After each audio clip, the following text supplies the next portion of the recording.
Hello everyone, this is Shri Abhishek Awasthi from E filings. और आज के सेशन में हम लोग कंप्लीट डिटेल में सीखने वाले हैं कि किस तरीके से आपको ट्रेडमार्क रजिस्ट्रेशन एप्रोप्रिएट मैनर में करना होता है। रिसेंटली पोर्टल में भी चेंज आए हैं, डीएससी सेटिंग वगैरह में भी चेंज आए हैं, फाइलिंग में भी थोड़े बहुत चेंज आए हैं। सारी चीज़ें डिटेल में मास्टर क्लास के अंदर कवर रहने वाली हैं।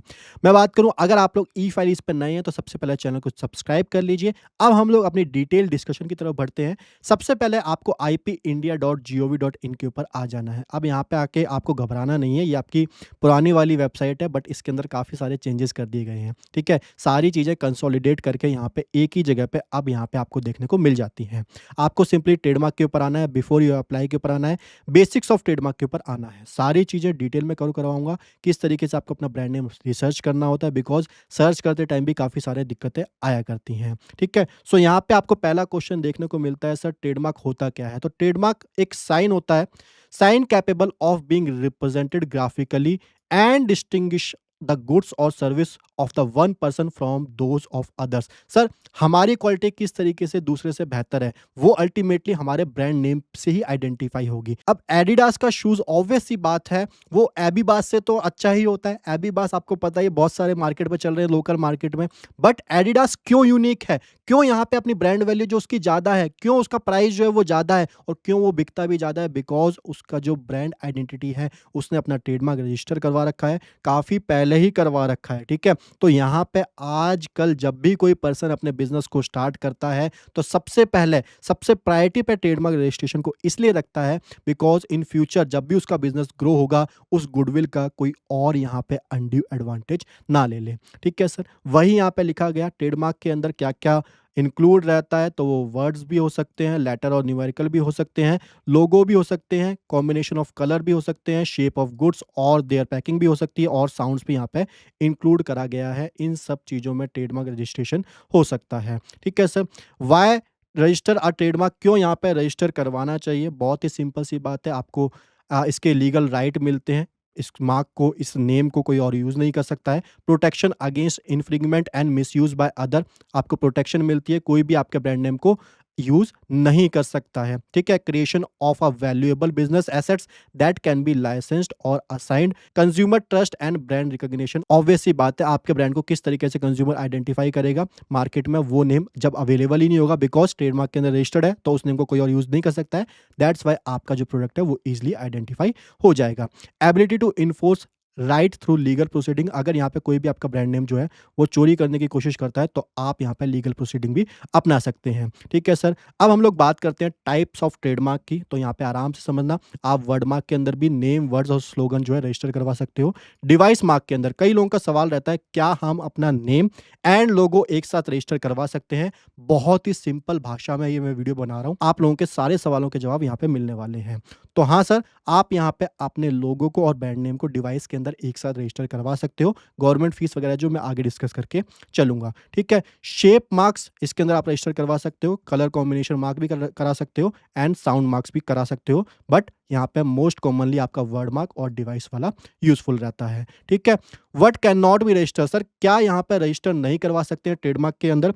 मैं बात करूं, इसको मैं थोड़ा सा आपको डिटेल में समझाऊंगा, आराम से समझना। कैटेगरी वाइज मैंने इसको डिवाइड कर दिया है, बिकॉज एग्जांपल समझने में आपको आसानी रहेगी। ठीक है, तो सबसे पहला है यहाँ पे मार्क्स लेकिन डिस्टिंक्टिवनेस, मतलब अलग नहीं है वो। ठीक है, common word that can not uniquely identity one business, best quality for clothing, ये आपका एग्जाम्पल बन जाता है। ऐसा कुछ नेम आप नहीं रखोगे, अदरवाइज आपको यहाँ पर रजिस्ट्रेशन नहीं दिया जाएगा। बहुत ही ज्यादा जेनरिक है और डिस्क्रिप्टिव टर्म्स वाला जो है वो नेम है आपका, मतलब आपकी मिठाई की दुकान थी और आपने यहाँ पे स्वीट्स रख दिया ब्रांड का नेम। ठीक है, आप टैक्सेशन सर्विस प्रोवाइड कर रहे हो, आपने नेम रख दिया फास्ट टैक्सेशन सर्विस, तो ये अलाउ नहीं किया जाएगा एंड इसके ऊपर आपकी ऑब्जेक्शन भी आ जाएगी। ठीक है sir, marks that are deceptive और likely to confuse the public, तो कोई भी ऐसा आपका नेम नहीं होना चाहिए जो यहाँ पे मिसलीड करे कस्टमर को। Pure silk for polyester cloth के लिए ये वाला नेम अगर आप जाओगे ट्रेडमार्क रजिस्ट्रेशन के लिए तो आपको नहीं मिलेगा। तो इन बातों का आपको ध्यान में रखना है। मार्क कंटेनिंग प्रोहिबिटेड और ऑफेंसिव मैटर, वल्गर है, ऑब्सेंस है, हर्टिंग पब्लिक सेंटिमेंट्स है, एब्यूजिव वर्ड है और इंसल्टिंग रिलीजियस सिंबल्स है, तो ये आप यूज नहीं कर सकते हो। लोगों के अंदर भी, नेम के अंदर भी यूज नहीं कर सकते हो। मार्क्स आइडेंटिकल और comparatively similar to existing registered mark. Sir trademark का मतलब ही ये है कि कोई उसको यहाँ पे अदर टर्म्स में यूज़ नहीं कर सकता है, ठीक है? तो आप किसी और से सिमिलर लाओगे तो भी यहाँ पे आपको ट्रेडमार्क नहीं दिया जाएगा। अगर आप लोग यहाँ पे एडिडास की जगह एबीबास भी ले आओगे तो भी आपको यहाँ पे अलाउ नहीं किया जाएगा वो ब्रांड नेम रजिस्ट्रेशन के लिए। At last marks prohibited under the ambulance and names. कोई भी ऐसा सिंबल है जो कि नेशनल सिंबल है और कोई भी गवर्नमेंट का नेम है तो वो आपको ट्रेड नेम रजिस्टर नहीं करवाना है, आपको मिलेगा भी नहीं, ठीक है? तो वही यहाँ पे बताएगा यूजिंग द अशोक चक्र, Indian national flag, prime minister of India, ऐसा कोई भी ब्रांड नेम अगर आप रजिस्ट्रेशन करवाने के लिए जाओगे लोगो में या फिर वर्ड में तो आपको यहाँ पे अलाउ नहीं किया जाएगा, ठीक है सर?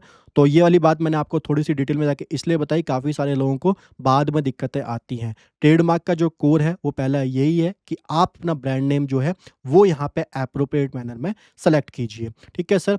अब हम लोग आगे चलते हैं और अगले क्वेश्चन की तरफ यहाँ पे बढ़ते हैं। यहाँ पे बोला गया है कि हू can apply for trademark. Sir कौन यहाँ पे अप्लाई कर सकता है? तो इंडिविजुअल कर सकता है, कोई भी स्टार्टअप बिज़नेस है वो कर सकता है, यहाँ पे एसएमई कर सकते हैं, कंपनीज़ कर सकती है, पार्टनरशिप फर्म, ट्रस्ट और सोसाइटी और फॉरेन एप्लीकेंट भी यहाँ पे ट्रेडमार्क रजिस्ट्रेशन करवा सकते हैं। सर ट्रेडमार्क के अंदर किस तरीके से क्लासिफिकेशन होती है? यहाँ पे आपके टोटल 45 क्लास है, 1 से लेकर 34 यहाँ पे गुड्स की है एंड 35 से लेकर 45 ये आपकी सर्विस की क्लास इसके अंदर कवर है, ठीक है सर? इसके अलावा एक और क्वेश्चन आपसे पूछा जाता है, प्रपोज टू बी यूज्ड और यूज्ड। अगर आप ऑलरेडी यूज़ कर रहे हो मार्क तो यहाँ पे आपको उस केस में affidavit and supporting document provide करने होते हैं। अगर प्रपोज टू बी यूज है तो यहाँ पे आपको कुछ भी प्रोवाइड नहीं करना होता है। Validity and renewal of registration की भी बात कर लेते हैं। जब भी आपका ट्रेड नेम रजिस्टर्ड होता है तो उसकी वैलिडिटी 10 ईयर की रहती है डेट ऑफ एप्लीकेशन से।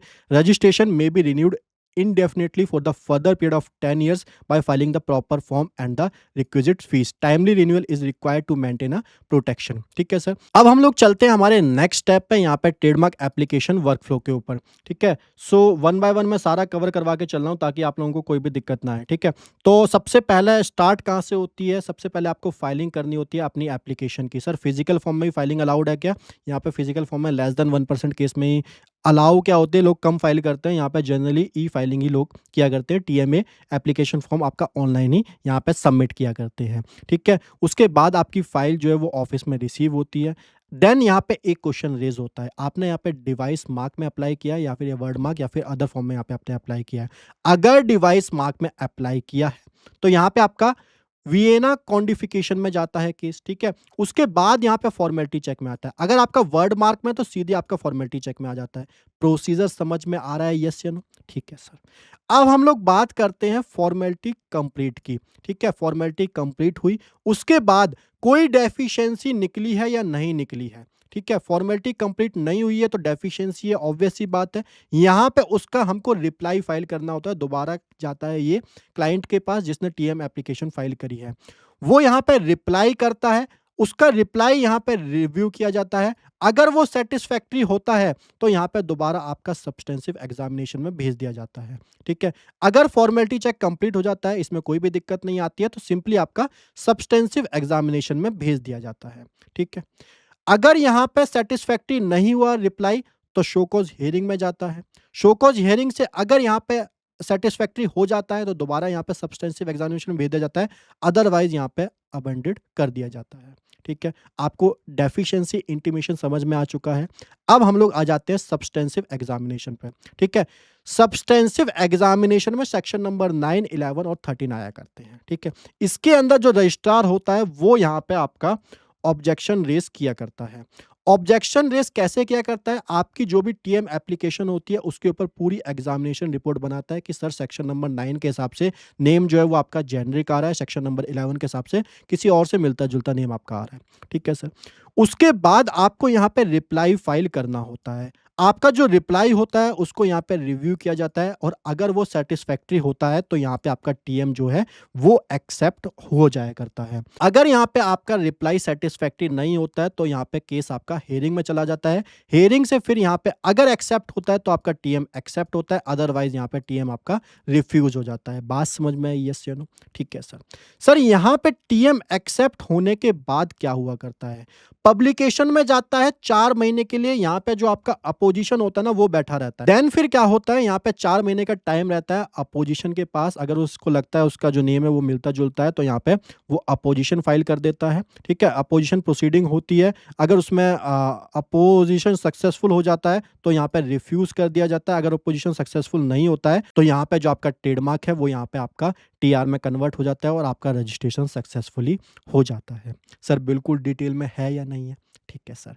अब हम लोग आगे चलते हैं और समझते हैं फाइलिंग प्रोसेस क्या रहता है, ठीक है? तो फाइलिंग प्रोसेस के अंदर स्टेप 1 में आप लोग देख पा रहे होंगे, यहाँ पे सबसे पहले आपको जो नेम है वो अपना सर्च करना है, ठीक है? Search existing trademark, assess similarity and conflict, decide between word mark या फिर लोगो मार्क में, ठीक है? एज़ अ डिवाइस करवाना है या फिर एज़ अ वर्ड में करवाना है।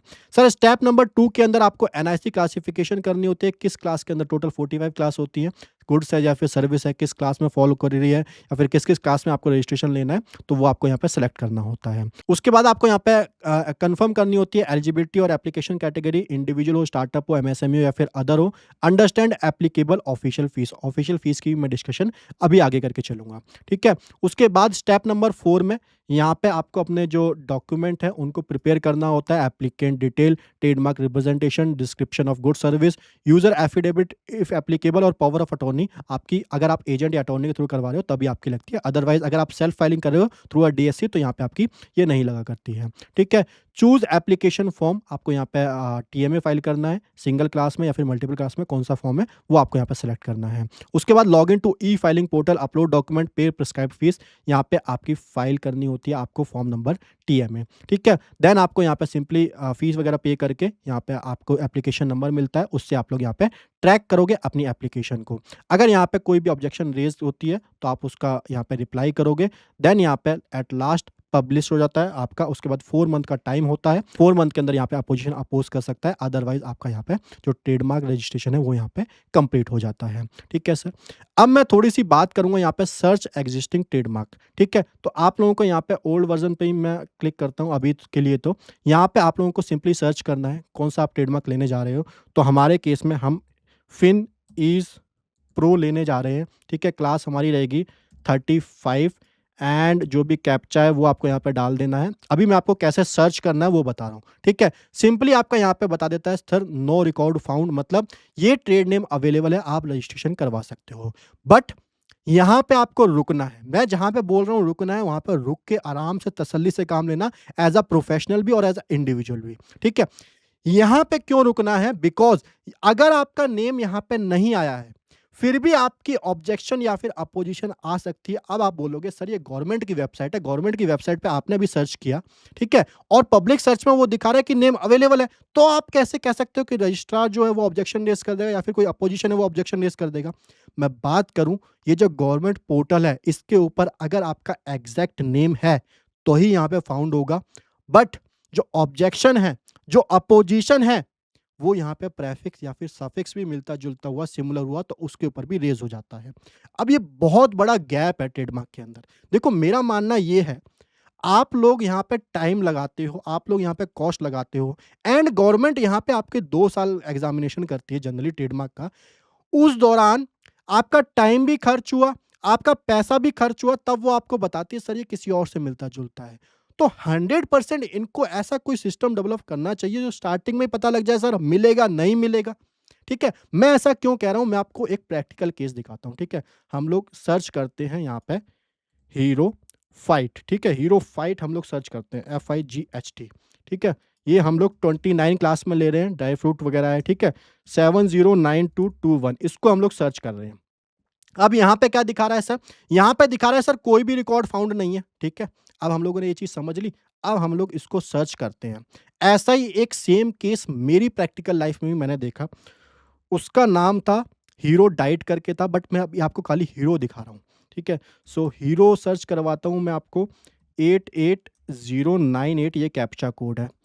अब यहाँ पे आप सर्च करोगे ना, तो आपको बहुत सारे केस देखने को मिलेंगे, ठीक है? ये हीरो वाला केस है, ये भी अमेंडेड है एंड जो मेन वाली कंपनी है हीरो की, हीरो इन्वेस्ट कॉर्प लिमिटेड, इसने सबको अपोज़ कर रखा है, ठीक है?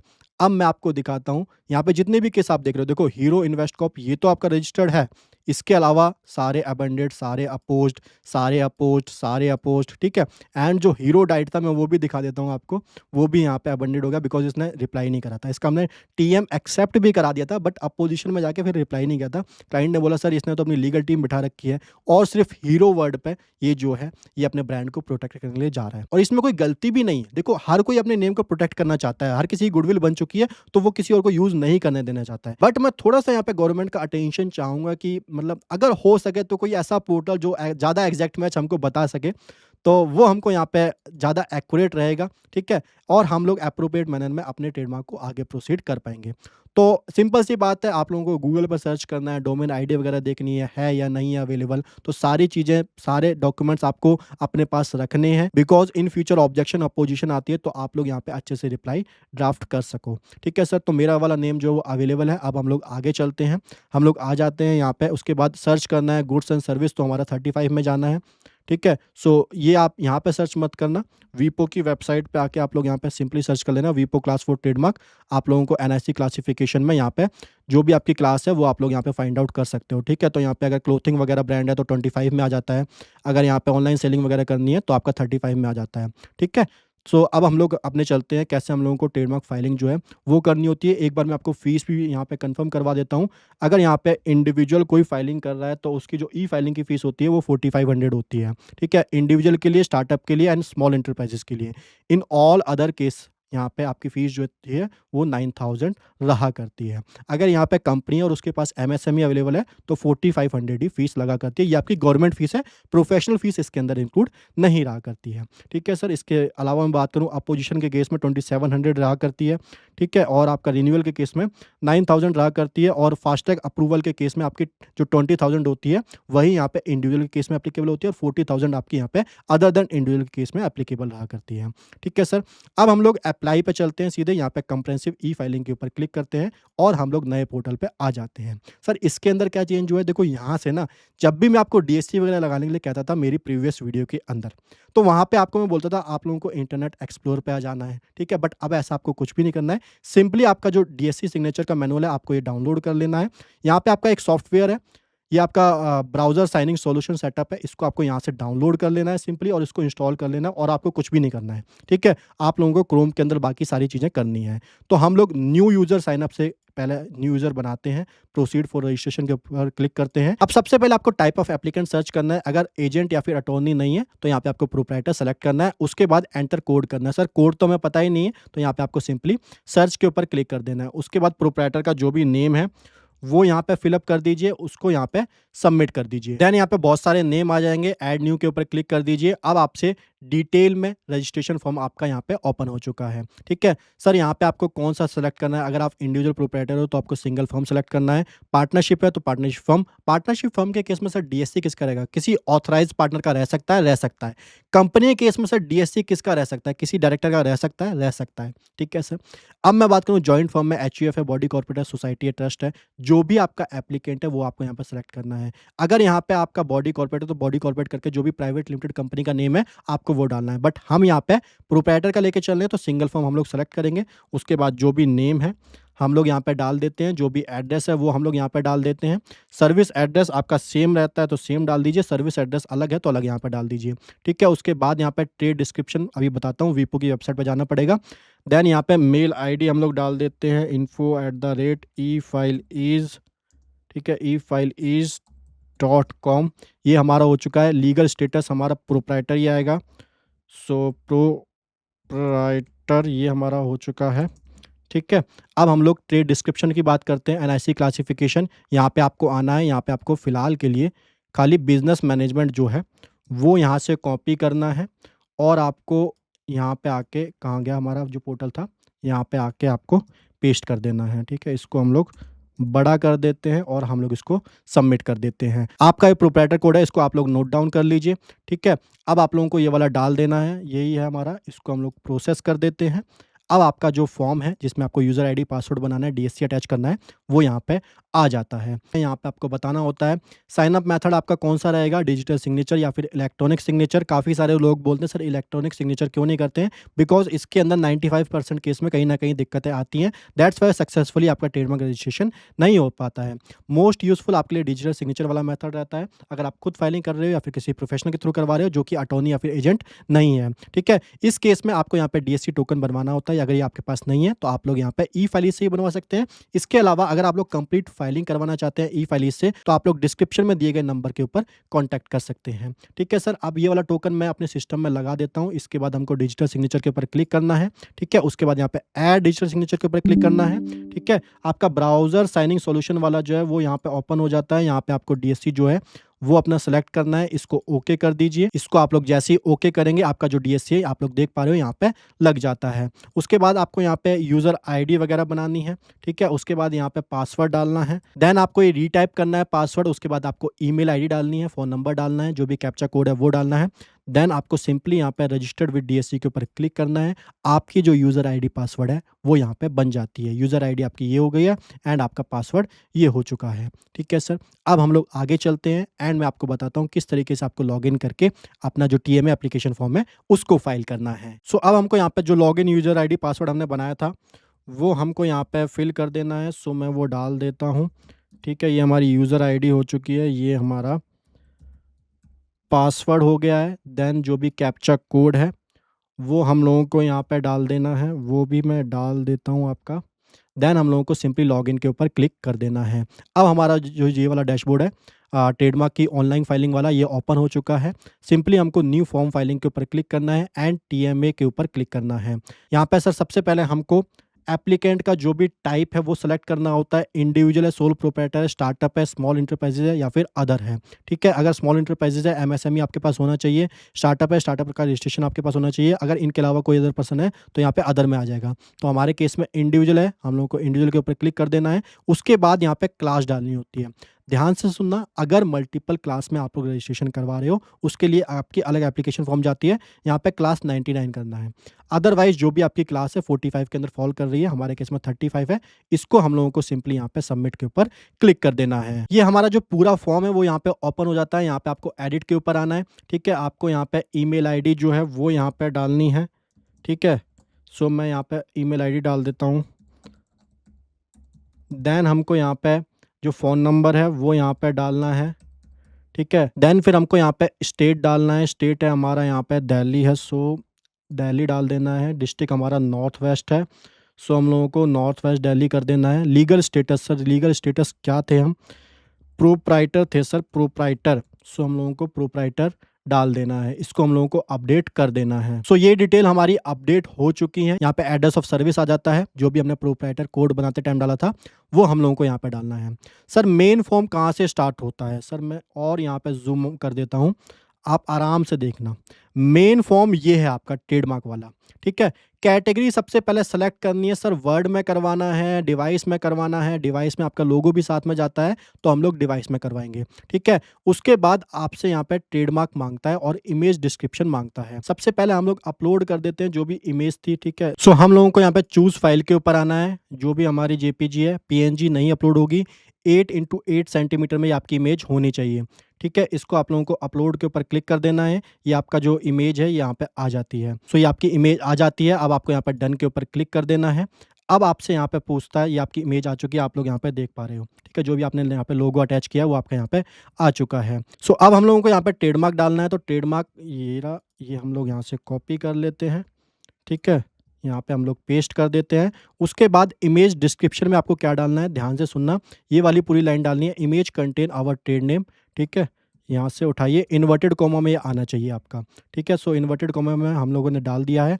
देन फिर आपसे यहाँ पे पूछता है AI ML based public search आप लोगों ने किया है या फिर नहीं किया है? तो बिल्कुल हमने किया है, इस पे आप लोग यस कर देना, ठीक है? इसको हम लोग यस कर देते हैं। देन आपसे पूछता है if mark in language other than Hindi और इंग्लिश। अगर हिंदी इंग्लिश में तो कोई दिक्कत नहीं है, इस लैंग्वेज के अलावा है तो आप लोगों को ये वाली डिटेल फिलअप करनी है, ठीक है? उसके बाद आपसे यहाँ पे पूछता है कंडीशन और limitation to use the trademark if any. कोई कंडीशन वगैरह है तो कोई भी नहीं है, यहाँ पे कोई भी लिमिटेशन नहीं है, तो यहाँ पे आपको कुछ भी डिटेल नहीं फिलअप करनी है, ठीक है? अब आपका इंपॉर्टेंट पॉइंट एक और आ जाता है, क्लास ऑफ गुड्स एंड और सर्विस, ठीक है? तो जो भी आपकी क्लास है यहाँ पे आपको डिटेल में डिस्क्रिप्शन डालनी है, इसको एडिट के ऊपर क्लिक करना है। अब आप लोग यहाँ पे विपो वाली साइट पे जाओगे एंड ये जो जितना भी पूरा पॉइंट है इसको 35 के अंदर कवर है, इसको यहाँ से कॉपी कीजिए, ठीक है? एंड यहाँ पे आके आपको इसको पेस्ट कर देना है, ठीक है? उसके बाद आपसे पूछ रहा है statement as to use of mark proposed to be used है या फिर पहले से कर रहे हो, तो जनरली यहाँ पे प्रपोज टू बी यूज़ के ऊपर आप लोगों को क्लिक करना है,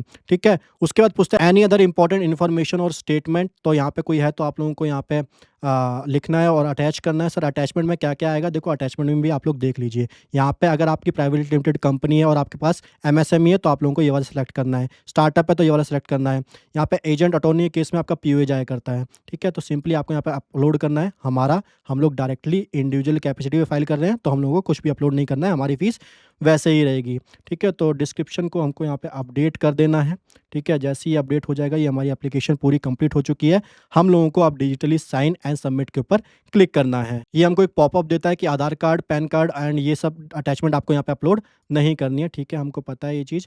अब हम लोगों को डिजिटली साइन एंड सबमिट के ऊपर क्लिक करना है। सो अब हमको यहाँ पे डीएससी साइन के ऊपर क्लिक करना है। तो ये हमारा जो डॉक्यूमेंट है वो यहाँ पे ऑटोमेटिकली साइन हो जाता है। देखो पहले मैं आपको बताता इंटरनेट एक्सप्लोरर पे जाइए, फिर यहाँ पे आके फीस की पेमेंट कीजिए, बट सारा प्रोसेस मैंने गूगल क्रोम के ऊपर किया है। काफ़ी ज़्यादा सिंप्लिसिटी के साथ पूरा आप लोगों को समझ में भी आया होगा, ठीक है सर? अब हम लोगों को एट लास्ट यहाँ पे फीस की पेमेंट करनी है और हमारी जो एप्लीकेशन है वो फाइनली सबमिट हो जाएगी। सो अब हम लोगों को पेमेंट के ऊपर आ जाना है, मेक पेमेंट के ऊपर क्लिक करना है। यहाँ पे आपकी जो एप्लीकेशन है वो यहाँ पे आ जाती है। देखो प्रीव्यू में आपको करवा देता हूँ कैसी आपकी एप्लीकेशन आपको दिखती है। अगर आप किसी और क्लाइंट का कर रहे हो तो ये वाली पीडीएफ जो है वो क्लाइंट को भेज देना, ठीक है? इसको हम लोगों ने देख लिया, ये हमारी सही है। यहाँ पे फीस भी आप लोग देख लीजिए, आपकी 4500 ही आ रही है, ठीक है सर? सो अब हम लोगों को इसको सेलेक्ट करना है, मेक पेमेंट के ऊपर क्लिक करना है।